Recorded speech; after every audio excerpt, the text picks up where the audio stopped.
지금 이 정권이 독주한다 이야기들이 여러 군데서 나오고 있습니다. 곳곳에서 다 독주 이야기가 나오고 있어요. 경향신문이 몇 달 전에 부메랑 된 청와대 국정 독주 해가지고 지금 내각은 위축되고 여당은 존재감을 상실하고 당청 관계가 청와대의 똘마니처럼 되고 개헌이나 권력기관 개혁을 청와대가 다 주도하면서 당시 4.27 판문점 선언 직전까지 지지율이 떨어지고 있다. 이런 보도가 나왔고요. 또 작년 연말에는 청와대의 외교 독주에 외교부는 말 못하고 속으로 끙끙 앓고 있다. 한미 정상 만찬 때 독도 세우라는 것이 올랐는데 외교부는 그 과정에서 그걸 알지도 못했고 그래서 일본이 나중에 크게 항의를 했다. 그래서 외교차관은 일본 항의를 예상조차도 하지 못했다. 또 정상회담 발표문 속에서 인도 태평양 전략이라는 미국의 부분이 들어간 부분에 기다 아니다 하는 오락가락이 있었는데 외교가에서 외교부와 이걸 상의를 안 해서 그렇다. 이런 이야기도 있었고요.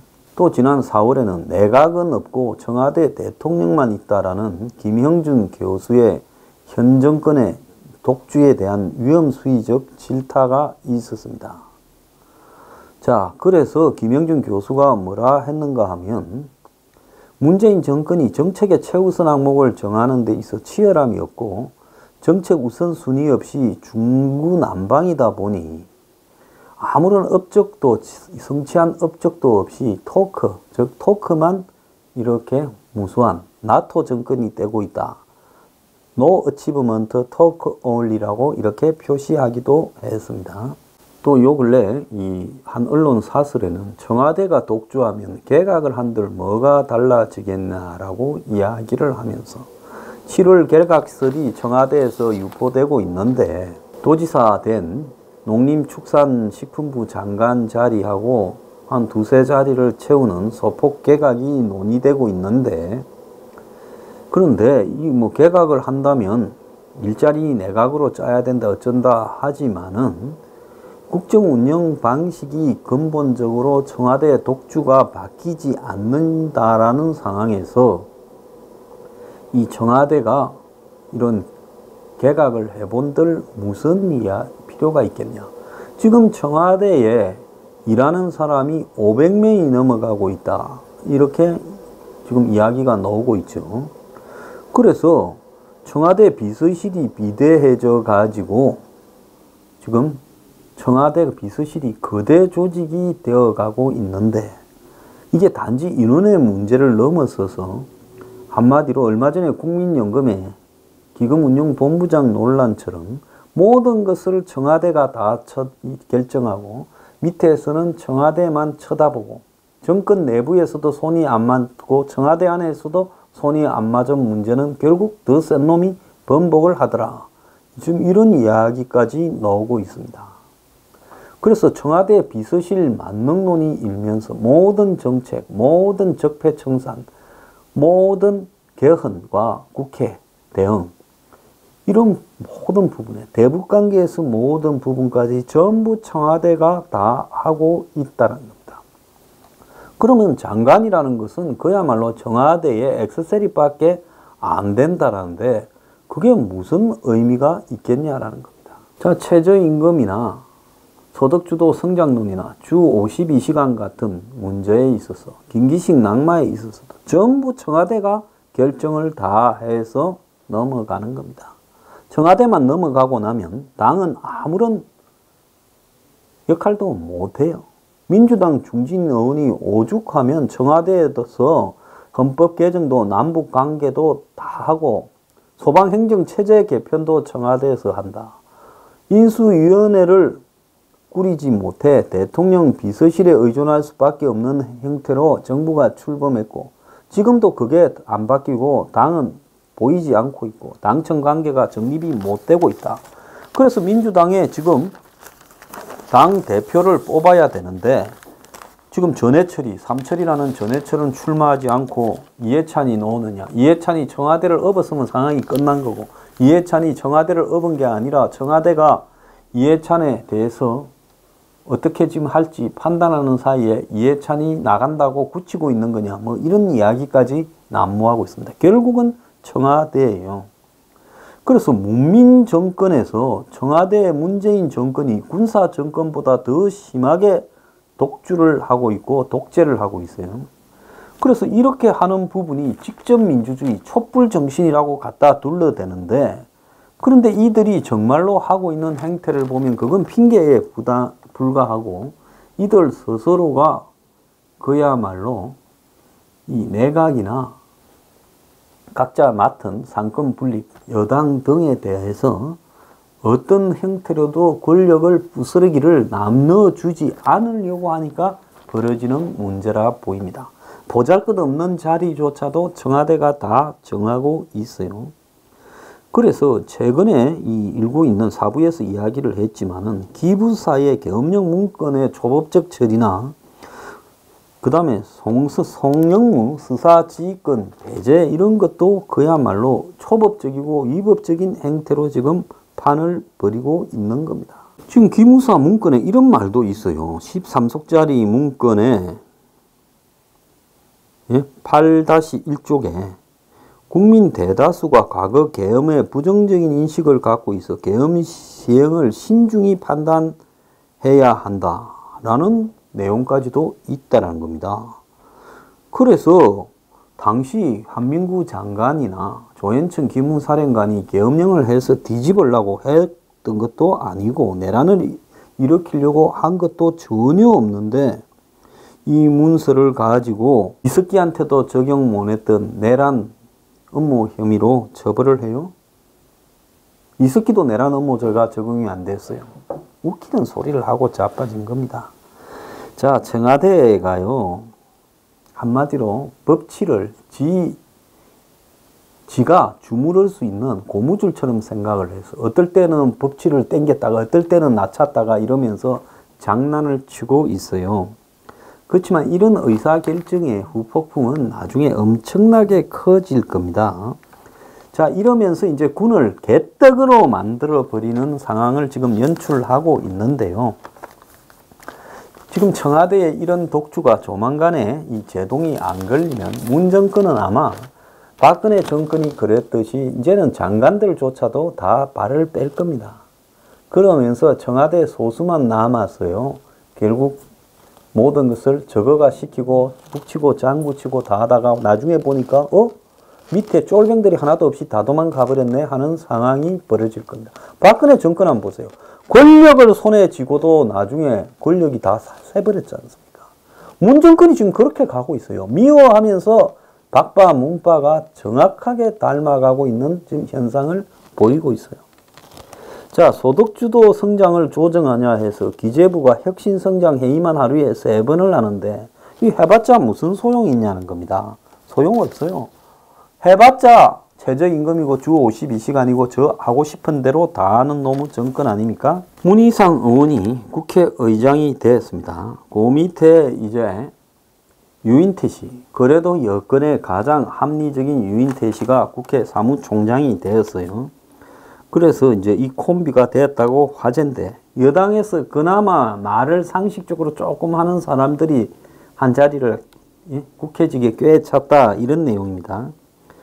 자, 그래서 문 의장은 새 정부 1년차는 청와대 계절이었지만은 2년차부터는 국회의 계절이 돼야 국정이 선순환할 수 있다며, 개혁 민생 입법의 책임은 정부 여당이 첫 번째다. 야당 탓을 해서는 안 된다고 이야기를 했습니다. 자, 유인태 사무총장 내정자가 중앙일보 인터뷰를 했는데 쓴소리를 했어요. 국회는 선출된 국회의원이 주인인데 국회 운영을 주도하지 못하고 갱력할만 하고 있다.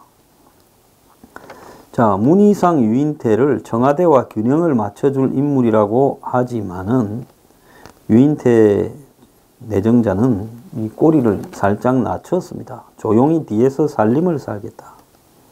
자, 그런데 그가 지금 한 말 중에서 20대 국회에 지나치게 청와대와 행정부에 국회가 끌려갔다는 지적이 많다 하니까 전반기 국회는 아무런 기능을 하지 못하고 대통령 지지율이 높아서 여당이 여기에 편성하고 야당은 사보타주 하는 것 외에는 일을 한 게 없다. 그 국회가 서로 협치하고 대화를 해야 되는데 허구한 날 싸우고 있으니 청와대가 끌고 간 거 아니냐 이렇게 말을 했고요. 그래서 새 정부 2년 차는 국회가 주도해야 된다 하니까 이 문제에 대해서는 과거에는 지금처럼 여야가 싸우지 않았다. 일부만 극단적으로 싸우고 나머지는 대화 상식이 통했는데 지금은 이제는 그야말로 여야의 상식이 통하지 않고 있다. 이렇게 말을 했습니다. 직원들이요. 청와대가 지금 직원들이 500명에 육박을 하고 있습니다. 그런데 지금 이번에 자영업자 소상공인이 소통하는 혁신 비서관을 또 만들겠다고 해서 욕을 먹고 있습니다. 자, 지금 청와대 정원이 486명인데 노무현 정부 이후 가장 규모가 크다. 박근혜 정부 말기에 465명이었다. 그런데 현재 이 노무현 정부 때 비서진이 531명이었고 전두환, 노태우, 박정희 시대는 200~300명이었다. 근데 청와대 비서진이 김대중 때 400명, 노무현 때 500명, 이명박 때 456명으로 이렇게 되어 있다. 그런데 여기에 또 비서관을 늘린다고 이런 식으로 하는데요. 지금 청와대 비서실이 대통령 비서 업무를 넘어서 내각에 군림하고 있는데 이런 상황에서 오죽하면 국회의장이나 국회 사무총장이 과거에 그래도 한 소리를 내었던 현 여권의 인물들이다 해서 이들에게 뭔가를 기대하겠냐는 겁니다. 네, 비대위원장을 놓고 무슨 김병준이 되니 김병준이 안 되니 누구한테 비판을 해달라고 했니 또 비대위원장 선출 방식이 어떠니 오락가락하고 있습니다. 저는 그 비대위원장 후보들 중에 한국의 대기업에 옹호하는 핵심적인 역할을 수행했던 젊은 사람도 있는 걸 보고 놀래버렸어요. 적어도 한국당이 현 시점에서 비대위까지 구성해서 새로운 방향을 설정하고 가겠다면 허구 많은 사람 중에 그런 사람을 또 넣어야 될 일은 뭐가 있겠냐는 겁니다. 그래서 정말로 정신 차리지 못하는 집단이다. 이런 생각이 들고요. 누가 비대위원장이 된들 한국당이 지금 정상으로 갈 수 있겠느냐 생각이 듭니다. 지금 뭐 빨리 올해 이렇게 비대위를 하느냐 안 하느냐부터 그리고 누구를 하느냐까지 계파 간의 이해관계가 달라가지고요. 자기들끼리 싸움질을 하고 있어요. 이사를 가서 될 문제도 아니고 비대위원장이 누가 해서 될 문제도 아니고요. 솔직히 말하면 현 시점에서 뭘 어떻게 해야 되는가에 대해서 생각도 없고 생각이 없다 보니 꼼짝 못할 의견을 내지도 못하고 그러니까 그런 의견을 내지도 못하면서 서로 남 공천을 놓고 끝없는 싸움에 돌입했다고 보고 있습니다. 오죽하면 여론조사 믿지는 않습니다만은 정의당하고 비슷하게 한국당이 나오겠습니까?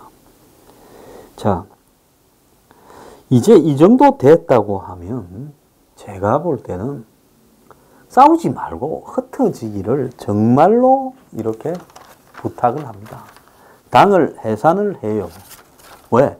지금 총선 대선까지는 시간이 많아요. 지금 어차피 한국당이 있다고 되는 것도 없고 없다고 안 되는 것도 없습니다. 이렇게 존재감도 없고 보수의 이미지를 희화시키는 집단이 모여 있는 것보다 그냥 나 박당, 나 비박당 이래서 깃발을 들고 뿔뿔이 흩어지라는 겁니다. 그래서 흩어져 가지고요. 자기들끼리 그야말로 따로 가보는 겁니다. 따로 가보면서 나중에 이제 총선이나 대선을 앞두고 따로 갔을 때 지지율이 어느 게 나은가에 대해서 국민적 선택이 있으면 그때서 합쳐지는 것이 맞다고 봅니다. 일반 무지한 보수 지지자들 중에 뭐 단결을 해야 된다, 모여야 된다 이렇게 이야기하는데요. 모이고 단결해서 현재 될 수 있는 일도 없는 겁니다. 그리고 비판만 하면 야당을 분열시킨다 어쩌고. 저거가 분열했지 내가 분열시켰어요? 말 조심들 하길 바래요. 입을 열어서 말만 하면 다 말입니까? 그러니까 같이 있는 이유가 도대체 뭐냐는 거예요. 사소한 합의조차도 이 지경이 되고서도 못하는 이유가 뭐예요? 그냥 우리는 주도권을 잡고 공천을 받아서 가겠다 이거 아닙니까? 그러면 이 노선 투쟁을 한다면 노선 투쟁이 앞으로 정치적으로 어떤 노선을 가느냐라는 투쟁이어야 될 건데 그런 투쟁은 하나도 없고 지금 한국당에 우리 당의 방향을 어떻게 가자라고 하는 걸 놓고 치밀한 토론이 벌어지는 게 아니라 비대위원장을 누구를 하고 비대위를 언제 어떻게 꾸려가느냐 이딴 걸 가지고 싸움질을 지금 하고 있다는 겁니다. 그래가지고 무슨 포르노를 받니 안 받니 나는 그때 편들어 주니 안 줬니 지금 하는 꼬락서니가요. 정말 기가 찬 지경입니다. 옆에서 뭐라 한다고 될 일도 아니고요. 솔직히 말하면 이럴 때는 갈 때까지 가야 되는 겁니다. 제가 이 말을 안 해도 갈 때까지 가게 돼 있어요. 어차피 갈 때까지 갈 거니까 한번 헤어져 가지고 색깔이 다르면 4개든 5개든 쪼개서 헤어져 보라는 겁니다. 그래서 각자 헤어져서 가다가요. 필요한 일이 있으면 다시 모여 가지고 좀 재결합을 하든지 하라는 겁니다. 어차피 지금 봤을 때 당분간 정상으로 가기는 어렵다는 겁니다. 자, 사람으로 한국당이 제대로 될 것 같으면요. 벌써 됐을 겁니다. 사람의 문제가 아니라요. 지금 자기들이 어디에 어떻게 처해 있는가에 대한 인식이 없고 인식이 없다 보니 개혁안이 나오지 않고 개혁안도 없이 비대위원장을 가지고 이걸 돌파해보자. 정말 웃기는 소리 하지 마라 그래요. 자, 드루킹 사건이 점점 복잡해지고 있습니다. 이 특검을 하면 심플해져 가야 될 건데 점점 복잡해지고 있어요. 특검은 댓글 조작을 원점에서 수사 중이다. 원점에서 한다는 말이 뭔 이야기입니까? 그러면서 나오는 이야기는 최근에 아들 국정원 입사 논란으로 이렇게 시끄러웠던 김병기한테도 드루킹이 이렇게 문자를 보냈다. 또 심지어 이 드루킹이 안희정한테도 접촉을 해서 자신들의 세력화하려 했다. 다 아는 내용을요. 그래서 아주 다수의 정치권 인사와 폭넓은 커넥션을 형성하려고 했다라는 이야기가 특검에서 나오고 있어요. 아니 그렇게 했을 수 있죠.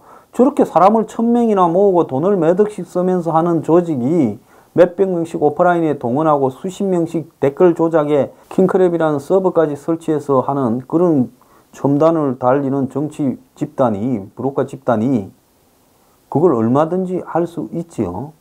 그런데 지금 핵심은 김경수나 송인배를 희석시키기 위해서 드루킹이 과시성 이메일을 여러 군데 보냈고 문자도 보냈고 그렇기 때문에 이 집단의 지금 내용이 좀 정치 브로커 집단이었다라는 부분을 이렇게 더 강하게 입증시키는 쪽으로 특검이 지금 이야기를 하는 거 아니냐. 자, 11억을 썼다라는 이야기를 자꾸 해요. 근데 11억을 진짜 쓴 건지 돈이 11억이 있었는지도 조사를 해봐야 되는 문제 아닌가 하는 겁니다. 지금 특검의 핵심적인 문제는 여태까지 정치 조직은 정치권에서 정치를 도와주는 지원 조직에다가 돈을 뿌리는데 드루킹은 거꾸로 갔다는 거예요. 김경수한테 100만 원 받은 것도 드루킹 쪽에서 김경수나 정치권에 준 돈에 비하면 발톱의 때만큼도 안 되는 미미한 수지가 안 맞는 일이다. 그러면서 경공무 운영 자금은 11억이다. 그래서 지금 부인까지도 불러서 돈 문제를 조사하는 모양이에요. 그래서 지금 조사하는 내용의 핵심은 뭐냐? 드루킹의 돈이 어디서 나왔느냐, 돈을 누가 냈느냐라는 걸 조사하는 쪽으로 맞추고 있다는 거예요. 특검 이따위로 조사하려면요, 그냥 문 닫고 집에 가세요. 왜? 이거 한다고 30몇 억인가 쓴다는데 당신들이 드루킹 돈 11억 쓸 지금 가치가 있는 기구인가? 저는 의문을 가집니다. 이거 지금 해봤자예요.